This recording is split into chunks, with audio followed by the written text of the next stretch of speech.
Okay, so what you're looking at here, this is a flower drawing that I did. I got this sketch out of one of my old sketchbooks that is well over a decade old, maybe two.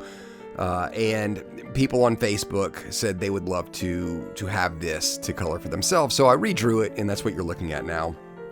And I'm coloring it just as a guide to help some of those who weren't really sure of what color palette they would use. I know that could be a big challenge. So this video, when I was recording it, was 100% intended for Facebook only. I had a little surge of subscribers on YouTube this month, and it's actually made me a little more paranoid about what I'm going to post, on YouTube, because what I think a lot of people are here for is the color pencil reviews. And the truth is, I do love those, and God knows I have a lot more that I'm planning on doing. But at the end of the day, I'm a creative. I love to draw. I love to color.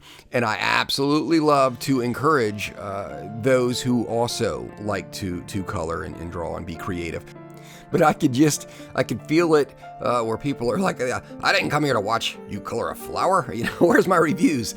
And so I'm posting this, I think now, just to kind of get it out the way, that these are some of the things that I like to share.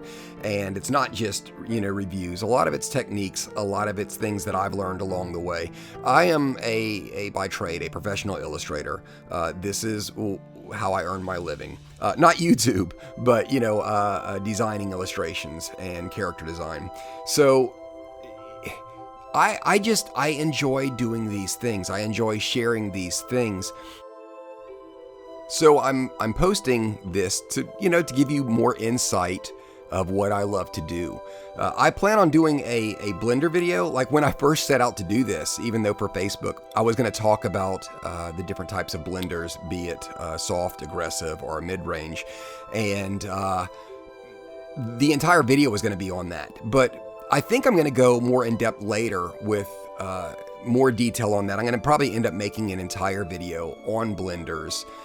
This just would have been a good one because it has a lot of whites in it, and I love when I'm coloring something and there's all that negative space, because it gives me a chance to feather out those grays or blues or the light colors with a blender, and it gives the objects such a nice soft touch. And I know a lot of people can be intimidated by things that they're leaving white because it feels incomplete. And to me, I look forward to that because those become a lot of fun. Like you see the petals and you see the eyes. The eyes have that somewhat glossy look, glazed over look. The petals look a little more bold, and they have more form and shape. And I love that when it comes to, using a blender and using grays. So this video was going to be that, but at the end of the day, this is just a fun little freebie that I wanted to color first and then give away to friends and followers on Facebook. So I just wanted to share this video with you just to kind of let you see the things that I enjoy doing.